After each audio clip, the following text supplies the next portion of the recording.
In this video, we will discuss class 9 chapter number 8 motion. इस video में हम कक्षा 9 की चैप्टर नंबर 8 मोशन चैप्टर के बारे में डिस्कस करेंगे. So motion, an object is said to be in motion if it changes its position with respect to stationary object taken as reference point.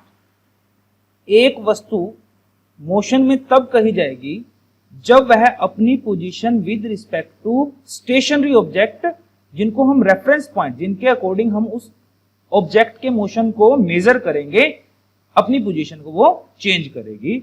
और you can say that an object is said to be in motion if it changes its position with respect to time. So उसे बोलते हैं motion. जैसे इस diagram में देखिए, एक car, आपको मूविंग कार दिखाई दे रही है, मूविंग कार. ठीक है, तो देखिए जो ये पेड़ वगैरह आ रहे हैं, with respect to these trees, ये अपनी पोजीशन को चेंज कर रही है, हर समय चेंज कर रही है, तो इसे बोलते हैं motion. An object is said to be at rest when it does not change its position with respect to time. Examples, trees and house, ये अपनी पोजीशन को चेंज नहीं करते, तो ये रेस्ट के एग्जांपल हैं. अब हम आगे एक बात करते हैं, सिंपल सी जो डेफिनेशन है, point of reference, something that is used to जज और अंडरस्टैंड समथिंग एल्स. मतलब किसी के अकॉर्डिंग हम किसी चीज को जज करते हैं. जैसे अगर मैं मूविंग कार की पोजीशन को चेक करना चाहता हूं तो मैं पॉइंट ऑफ रेफरेंस क्या ले सकता हूं? ट्रीज ले सकता हूं, हाउसेज ले सकता हूं, तो वो होते हैं point of reference. Next, distance. The actual path covered by an object is called distance. एक वस्तु के द्वारा एक्चुअल में तय की गई दूरी क्या कहलाती है? डिस्टेंस. डिस्टेंस की जो एसआई यूनिट्स हैं, इसको मेजर करने की जो एसआई स्टैंडर्ड इंटरनेशनल यूनिट्स हैं, वो मीटर है. क्या है? मीटर. और इसको हम लिखते हैं एम से, स्मॉल एम से. और डिस्टेंस क्या है? एक scalar quantity. Distance travelled by a moving body can not be zero. Distance कभी भी जीरो नहीं हो सकता. We can calculate the distance with odometer. एक इंस्ट्रूमेंट आता है जिसका नाम है ओडोमीटर, हम उससे डिस्टेंस को कैलकुलेट कर सकते हैं. ऐसा unit for calculating distance is metre and is denoted by small M. ये हम पहले ही डिस्कस कर चुके हैं. जो ऐसा यूनिट्स हैं डिस्टेंस की, वो क्या है? मीटर, और इसको डिनोट करते हैं एम से, स्मॉल एम से. और भी यूनिट्स हैं, किलोमीटर, लार्जर डिस्टेंस को अगर हमें मेजर करना है तो हम किलोमीटर, माइल्स ये यूज करते हैं, और स्मॉलर के लिए हम सेंटीमीटर. लेकिन जो एसआई यूनिट है, स्टैंडर्ड इंटरनेशनल जो यूनिट्स हैं, वो मीटर्स ही हैं. 1 किलोमीटर में 1000 मीटर होते हैं, या फिर आप बोल सकते हो 10 की पावर 3 मीटर. मतलब 10 की पावर 3 का मतलब 10 गुना 10 गुना 10, मतलब 10 10 100 and 100 10 1000 means 1000 metre. Similarly 1 metre में 100 सेंटीमीटर होते हैं और 10 की पावर 2 सेंटीमीटर होते हैं. Let us calculate now distance.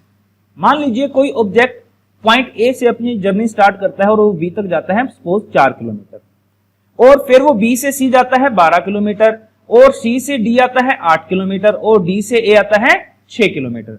तो देखिए, actual path covered by an object is called distance. तो एक्चुअल पाथ क्या कवर हुआ? देखो, पहले वो 4 किलोमीटर कवर करता है, फिर वो 12 किलोमीटर, फिर 8 और फिर 6. तो एक्चुअल पाथ सभी को ऐड कर दीजिए, 16 24 30 किलोमीटर. तो ये इसका एक्चुअल डिस्टेंस हो गया. अब बात करते हैं स्केलर क्वांटिटी की. स्केलर क्वांटिटी वो क्वांटिटीज होती हैं जिसके पास सिर्फ मैग्नीट्यूड होता है. क्या होता है? मैग्नीट्यूड ओनली, मतलब मात्रा होती है. जैसे देखिए, किसी भी चीज को हम मेजर करते हैं, उसकी कुछ ना कुछ तो यूनिट्स होती हैं. जैसे 30 किलोमीटर, ये भी डिस्टेंस मेजर कर रही है.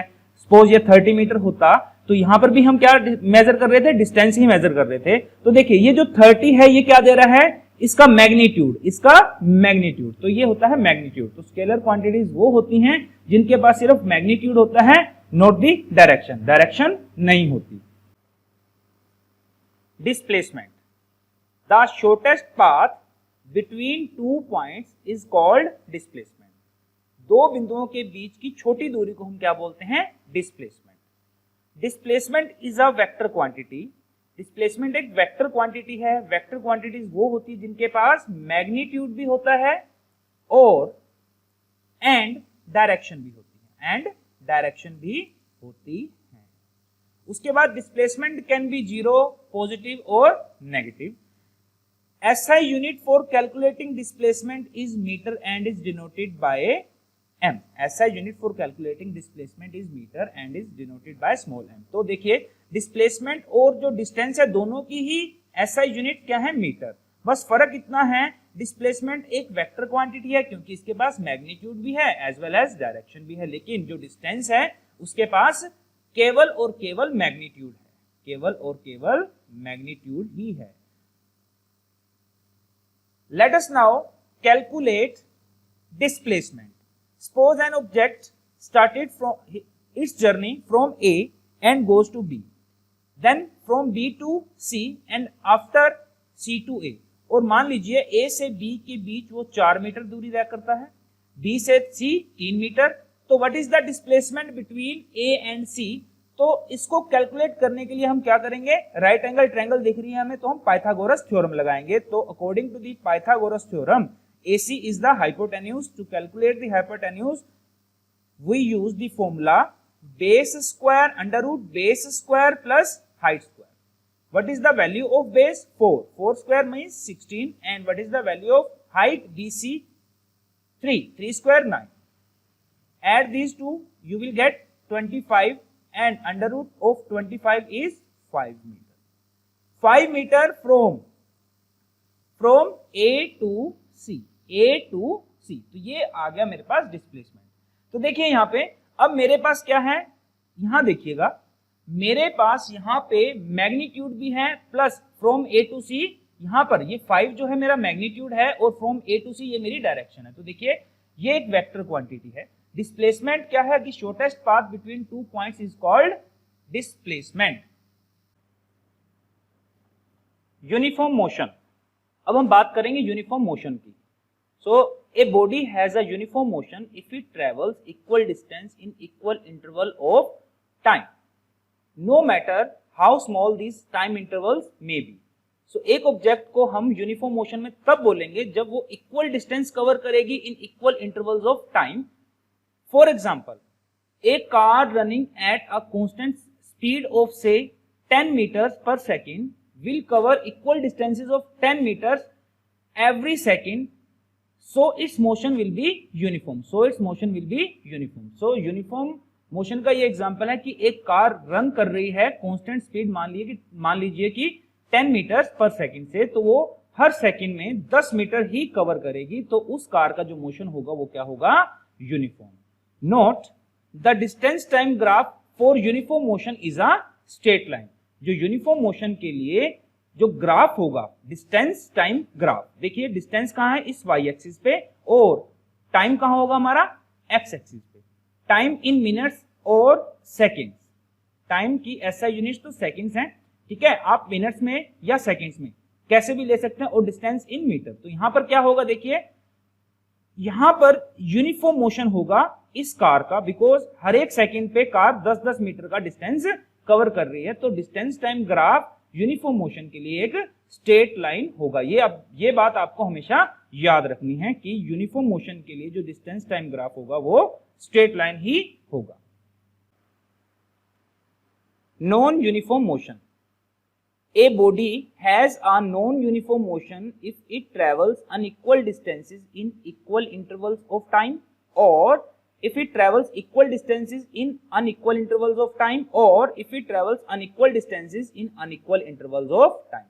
एक ऑब्जेक्ट का जो मोशन होगा वो नॉन यूनिफॉर्म कब होगा, जब वो अनइक्वल डिस्टेंस कवर करे लेकिन टाइम इंटरवल्स क्या हो, इक्वल, या फिर डिस्टेंस इक्वल कवर करे लेकिन टाइम इंटरवल क्या हो, अनइक्वल हो, या फिर अनइक्वल डिस्टेंसेस हो और अनइक्वल इंटरवल्स ऑफ टाइम हो। सो उसे बोलेंगे non uniform motion. For example, car moving in a crowded road, ठीक है, कोई कार अगर मूव कर रही है क्राउडेड रोड पे तो उसका मोशन क्या होगा, नॉन यूनिफॉर्म मोशन होगा। और एग्जाम्पल क्या है इसके, for example the motion of a freely falling body is an example of non uniform motion. उसके बाद आपको एक बात ध्यान रखनी है, जो डिस्टेंस टाइम ग्राफ होगा फॉर नॉन यूनिफॉर्म मोशन हमेशा एक कर्व्ड लाइन होगा। कर्व्ड लाइन लाइक दिस इस तरह से भी हो सकती है, इस तरह से भी हो सकती है, या फिर इस तरह से भी हो सकती है। ठीक है, सो नॉन यूनिफॉर्म मोशन के लिए जो डिस्टेंस टाइम ग्राफ होगा वो एक कर्व्ड लाइन होगा। Speed, velocity and acceleration. Speed, velocity and acceleration. Speed, the ratio of distance and time is called speed. The ratio of distance and time is called speed, or rate of change of distance with respect to time is called speed. मतलब distance और time का ratio क्या कहलाता है? Speed. जैसे देखिए speed is equals to distance upon time, और इसका जो फॉर्मूला होता है v is equals to s upon t, where v is speed, s is distance and t is time. SI unit of speed is meters per second, which is written as meter upon second और meter second inverse। देखिए कैसे ये SI unit बनती हैं। हमें पता है speed का जो फॉर्मूला है वो क्या है? Distance upon time. Units of calculating distance is metre, और टाइम के लिए सेकंड, तो ये बना मीटर पर सेकंड, और हम इसे ऐसे भी लिख सकते हैं मीटर पर second inverse, metre second inverse, metre second inverse. Next, speed क्या है? एक स्केलर क्वांटिटी है and is measured by an instrument called speedometer. Speed को हम किससे मेजर करते हैं? स्पीडोमीटर से। So speed is a scalar quantity because speed के पास भी सिर्फ मैग्नीट्यूड ही होता है, कोई डायरेक्शन नहीं होती। उसके बाद एवरेज स्पीड की हम बात करेंगे। Average speed, the average speed of a body is the total distance traveled divided by total time taken to cover the distance। तो average speed क्या होती है? total distance traveled upon total time taken, ये होती है average speed। average speed की भी units होती हैं मीटर पर सेकेंड और मीटर सेकेंड इनवर्स। उसके बाद नेक्स्ट जो हम बात करेंगे यूनिफॉर्म स्पीड की। A body has a uniform speed if it travels equal distances in equal intervals of time। एक बॉडी की जो स्पीड है वो यूनिफॉर्म कब होगी? जब वो इक्वल डिस्टेंसेस कवर करेगी in equal intervals of time. For example, a car is said to have uniform speed of से 60 kilometre per hour if it travels 30 kilometre every half hour. मतलब आधे घंटे के अंदर वो 30 किलोमीटर जाएगी, फिर नेक्स्ट आधे घंटे के अंदर कितनी जा रही है? 30 किलोमीटर। मीन्स एक घंटे में कितनी जा रही है? 60 किलोमीटर। तो 60 किलोमीटर पर आवर। अब ये पर आवर्स हैं, किलोमीटर पर आवर से हम मीटर पर आवर में कन्वर्ट करने के लिए एक ट्रिक यूज करते हैं, वो है क्या? 5/18 मल्टीप्लाई कर दीजिए। मान लीजिए 10 किलोमीटर पर आवर है या 18 किलोमीटर पर आवर है, आपको मीटर पर सेकंड में जाना है, तो इसको आप किससे मल्टीप्लाई कर दीजिए? 5/18। किसको? इस 18 को। तो 18 से 18 कट जाएगा और ये हो जाएगा हमारे पास 5 मीटर पर सेकंड। सिमिलरली इस 5 मीटर पर सेकंड से वापस अगर हमें किलोमीटर पर आवर में जाना है तो हम क्या करेंगे? 18/5 से इस 5 की मल्टीप्लाई कर देंगे। ठीक है, तो 5 से 5 कटेगा तो वापस हमारे पास 18 किलोमीटर पर आवर आ जाएगा। तो किलोमीटर पर आवर से मीटर पर सेकंड में जाने के लिए आपको 5/18 से मल्टीप्लाई करना है, और मीटर पर सेकंड से किलोमीटर पर आवर आने के लिए आपको 18/5 से मल्टीप्लाई करना है। Next, velocity. It is defined as the ratio of distance travelled by an object in the given direction per unit time. So distance in a given direction, in a given direction, तो इसको हम और क्या बोल सकते हैं? Displacement भी बोल सकते हैं। डिस्प्लेसमेंट, तो आप इसको, इसकी डेफिनेशन को इस तरह से भी बोल सकते हो, the rate of change of displacement with respect to time is called velocity. So distance travelled in given direction, और you can write displacement upon time, displacement upon time. इसका फॉर्मूला भी v is equals to s upon t, where v is velocity, s distance traveled in a given direction or displacement,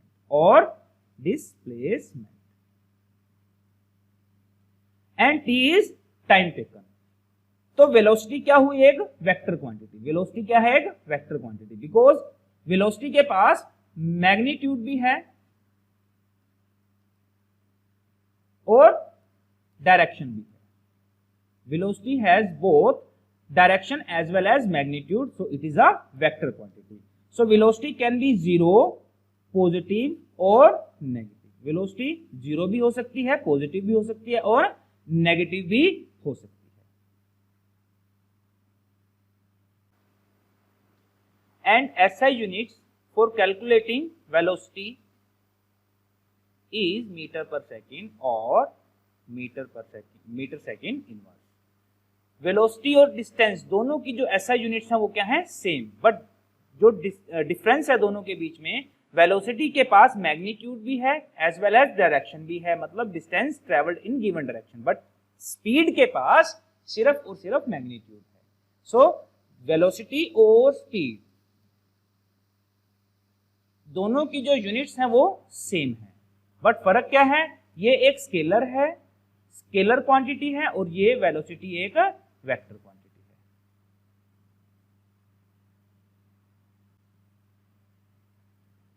uniform velocity, A body has a uniform velocity if it travels in a straight line and moves over equal distances in equal interval of time. तो uniform velocity और you can say that uniform motion, दोनों की definition same है, equal distances in equal interval of time, but velocity तभी uniform होगी जब ये straight line में मूव करेगी। ए body has a uniform velocity if it travels in a straight line and moves over equal distances in equal intervals of time. हम velocity को कैसे change कर सकते हैं? We can change velocity of a body by two ways, first by changing speed और second by changing the direction keeping the speed constant. By changing the speed, second by changing the direction and keeping the speed constant. जैसे मान लीजिए कि कोई एक car थी जो एक स्ट्रेट रोड पे मूव कर रही है, लेकिन वहां पर क्राउड बहुत ज्यादा है। वहां पर क्या होगा, सपोज एक बार उसने 20 मीटर पर सेकंड की स्पीड ली, आफ्टर 5 सेकंड उसकी स्पीड होगी 5 मीटर पर सेकंड, लेकिन जैसे ही आगे कोई ट्रैफिक आई, जैसे ही कोई आगे एक व्हीकल आया तो इसको अपनी स्पीड कम करनी पड़ी, सपोज इसकी स्पीड होगी 30 मीटर पर सेकंड, 30 मीटर पर सेकंड। ऐसे ही फिर इसने अपनी स्पीड करी, बढ़ाई तो 60 मीटर पर सेकंड, लेकिन जैसे ही सामने फिर एक कोई चीज आई तो इसने इसको एकदम से ब्रेक लगानी पड़ी और इसकी जो स्पीड हो गई वो क्या होगी, 0 मीटर पर सेकंड। तो या तो मैं वेलोसिटी को चेंज कर सकता हूं बाय चेंजिंग द स्पीड और bye changing the direction but keeping the speed constant. जैसे सपोज एक कार मूव कर रही है सर्कुलर ट्रैक पे, एक कार मूव कर रही है सर्कुलर ट्रैक पे, स्पीड तो सपोज करो कि 20 मीटर पर सेकंड ही है, लेकिन हर पॉइंट पे इसकी जो डायरेक्शन है वो चेंज हो रही है। तो यहां पर देखिए वेलोसिटी क्या होगी, नॉन यूनिफॉर्म। क्या होगी, non uniform. So we can change velocity of a body by two ways. तो यहां पर नॉन यूनिफॉर्म वेलोसिटी होगी। तो ये क्या है, नॉन यूनिफॉर्म वेलोसिटी के कुछ example. We can change velocity of a body by two ways. अब जो नेक्स्ट है, speed and velocity are not equal in magnitude. देखिए इसको समझने की कोशिश करते हैं। सपोज एक ये बॉय है ए, ये अपने घर से, हाउस से चला और कहां चला, एक शॉप पे चला, होम से अपने चला ये और कहां चला, शॉप पे। सपोज कि होम और शॉप के बीच में जो डिस्टेंस है 100 मीटर और इसने इस डिस्टेंस को कवर किया 50 सेकंड में। तो डिस्टेंस ट्रेवल कितना हो गया, डिस्टेंस हो गया 100 मीटर और टाइम कितना हुआ, 50 सेकंड। तो यहां से स्पीड निकालिए, स्पीड आएगी distance upon time. What is distance, 100 metre upon time 50 second. तो काटेंगे इसको तो आपको मिलेगा 2 मीटर पर सेकंड। ऐसे ही मैं अब इस घर से लेकर होम शॉप तक डिस्प्लेसमेंट को कैलकुलेट करूंगा। What is the displacement between this home and shop, 100 metre. तो अब मैं वेलोसिटी कैलकुलेट करूंगा 100 अपॉन 50, 100 अपॉन 50 मीटर और ये सेकंड, 2 मीटर पर सेकंड। देखिए यहां पर क्या हुआ, जो स्पीड है उसका मैग्नीट्यूड और जो वेलोसिटी है उसका मैग्नीट्यूड, दोनों का मैग्नीट्यूड क्या है, इक्वल। अब क्या हुआ, इसने मान लीजिए कि कुछ सामान लेना था, सपोज कि बिस्किट लिए, बिस्किट लेने गया और बिस्किट लेके वापस घर की तरफ वापस आया। अब क्या हुआ, अगेन इसने 100 मीटर का डिस्टेंस कवर किया और वापस इसने शॉप से घर आने में 50 सेकंड लिए। तो अब टोटल डिस्टेंस कितना हो गया? 200 मीटर। कितना हो गया? 200 मीटर। और टोटल टाइम टेकन 100 सेकंड। तो स्पीड कैलकुलेट कीजिए, speed is equal to distance upon time. तो आपके पास फिर स्पीड कितनी आई? 2 मीटर पर सेकंड। लेकिन अब इस केस के अंदर वेलोसिटी कितनी होगी? देखिए वेलोसिटी की डेफिनेशन ये थी कि शॉर्टेस्ट पाथ और डिस्टेंस बिटवीन टू पॉइंट्स, और you can say that between initial and final position. Between initial and final position. Initial position क्या थी? उसने अपनी जर्नी कहां से स्टार्ट की थी? घर से, और वापस आके रुका भी कहां? वो अपने घर पे। अब देखिए what is the distance between this home and home. अगर होम इनिशियल पॉइंट था और वो होम ही फाइनल पॉइंट है, तो distance between home and home is 0 metre. Upon time taken 100 second. तो वेलोसिटी कितनी हो गई? वेलोसिटी होगी 0 मीटर पर सेकेंड। तो देखिए यहां पर स्पीड आई है मेरी, जब वो शॉप से वापस घर आया तो 2 मीटर पर सेकेंड, लेकिन वेलोसिटी कितनी होगी मेरी? 0 मीटर पर सेकेंड। तो देखिए यहां वेलोसिटी और स्पीड का जो मैग्नीट्यूड है वो सेम नहीं है। नेक्स्ट टॉपिक है एक्सेलरेशन। एक्सेलरेशन की क्या डेफिनेशन है? Rate of change of velocity, rate of change of velocity with respect to time is called acceleration. SI unit of acceleration is metre per second, और you can say that metre per second square, which is written as meter upon second square or meter second raised to the power minus 2. So acceleration क्या है? rate of change of velocity with respect to time is called acceleration. देखिए acceleration क्या है? change in velocity upon time taken. change in velocity upon time taken. change in velocity को कैसे निकालेंगे? final velocity minus initial velocity upon time taken. और इसका जो formula बनेगा, a से acceleration, suppose v is for final velocity and u is for initial velocity and t is time taken. तो acceleration का फॉर्मूला बनता है a is equals to v minus u upon t। मान लीजिए कि कोई ऑब्जेक्ट था, एक कार है, इनिशियली वो मूव कर रही है 10 मीटर पर सेकेंड से, 10 मीटर पर सेकेंड से, लेकिन आफ्टर 1 सेकेंड उसकी वेलोसिटी कितनी हो गई? 20 metre per second. 20 meter per second. Then now calculate acceleration. We know that acceleration is equals to final velocity minus initial velocity divided by time. Final velocity है 20, initial velocity है 10 upon 1. तो 10 metre per second square. तो इस प्रकार से हम क्या करते हैं? acceleration को कैलकुलेट कर सकते हैं। नेक्स्ट जो टाइप हम पढ़ेंगे अब, टाइप ऑफ एक्सेलरेशन में सबसे पहला जो है हमारे पास uniform acceleration. A body has a uniform acceleration if it travels in a straight line and its velocity increases by equal amount in equal interval of time. In other words, a body has a uniform acceleration if its velocity changes at uniform rate. जैसे मान लीजिए कि कोई object initially 10 metre पर second की speed से चल रहा था, टाइम लिया उसने 2 सेकंड, और 2 सेकंड के बाद उसकी वेलोसिटी क्या होगी? 20 मीटर पर सेकंड। अगेन टाइम 2 सेकंड के बाद उसकी वेलोसिटी क्या होगी? 30 मीटर पर सेकंड। अब देखिए यहां देखिए एक्सेलरेशन हम कैलकुलेट करेंगे कि यूनिफॉर्म एक्सेलरेशन है या नहीं है। हमें पता है एक्सेलरेशन का जो फॉर्मूला है वो क्या है? Final velocity minus initial velocity divide by time. Final velocity कितनी है? सपोज हमें इन दोनों पॉइंट्स के बीच में कैलकुलेट करना है, तो final velocity 20 minus 10 upon 2 upon 2, तो ये कितना आएगा? 5 मीटर पर सेकेंड स्क्वायर। ठीक है, सपोज कि हमें इन दोनों पॉइंट्स के बीच में निकालना है, तो इन दोनों के लिए ये इनिशियल वेलोसिटी हो जाएगी और ये क्या हो जाएगी? Final velocity.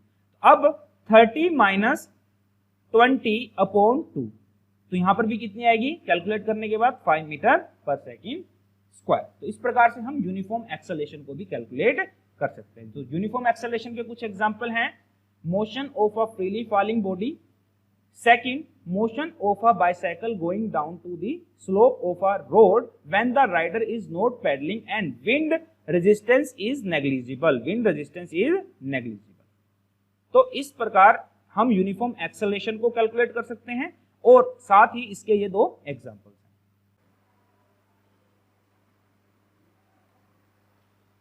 Non uniform acceleration. A body has a non-uniform acceleration if its velocity increases by unequal amount in equal intervals of time. In other words, a body has a uniform acceleration if its velocity changes at non-uniform rate. यहाँ पर बच्चों non-uniform acceleration आएगा, ठीक है. So a body has a non-uniform acceleration if its velocity increases by unequal amounts in equal intervals of time. In other words, a body has a non-uniform acceleration if its velocity changes at non-uniform rate. Next, retardation. Retardation means किसी चीज को कम करना, कमी होना. Retardation means इसको हम दूसरे नाम से भी जानते हैं, नेगेटिव एक्सेलरेशन भी बोलते हैं इसको, रिटार्डेशन या फिर negative acceleration. A body is said to be retarded if its velocity is decreasing. अगर किसी बॉडी की वेलोसिटी डिक्रीज होती है तो उसको बोलते हैं रिटार्डेशन. देखिए, रिटार्डेशन को भी कैलकुलेट करने का तरीका और फॉर्मूला वही है जो हमारा एक्सेलरेशन का है, final minus initial divide by time. Suppose एक ऑब्जेक्ट इनिशियली चल रहा था 50 मीटर पर सेकंड से मूव कर रहा था और आफ्टर 5 सेकंड इसकी वेलोसिटी होगी सपोज की 10 मीटर पर सेकंड. देन देखिए, फाइनल वेलोसिटी 10, इनिशियल वेलोसिटी 50. तो हमारे पास फॉर्मूला है final minus initial divide by time. देखिए, 50 माइनस 10 करेंगे तो माइनस आएगा 40 अपॉन 5, तो ये होगा माइनस 8 मीटर पर सेकंड स्क्वायर. ये होगा नेगेटिव एक्सेलरेशन या फिर retardation. You can write it as retardation of 8 metre पर सेकंड स्क्वायर. 8 मीटर पर सेकंड स्क्वायर. सो ये था रिटार्डेशन. उसके बाद जो हम बात करेंगे next, average velocity. Average velocity को हम कैसे कैलकुलेट करते हैं? If the velocity of a body is always changing but changing at uniform rate, that is acceleration is uniform.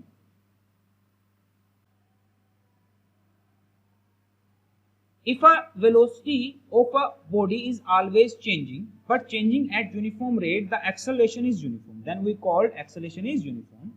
Means जब अगर किसी ऑब्जेक्ट की वेलोसिटी चेंज हो रही है हमेशा, लेकिन वो चेंज हो रही है यूनिफॉर्म रेट के साथ, मतलब equal displacement in equal intervals of time, तो हम बोलते हैं कि एक्सेलरेशन भी यूनिफॉर्म है. Then average velocity is given by arithmetic mean of initial velocity and final velocity for a given period of time. तो हम मीन लेंगे हम किसका?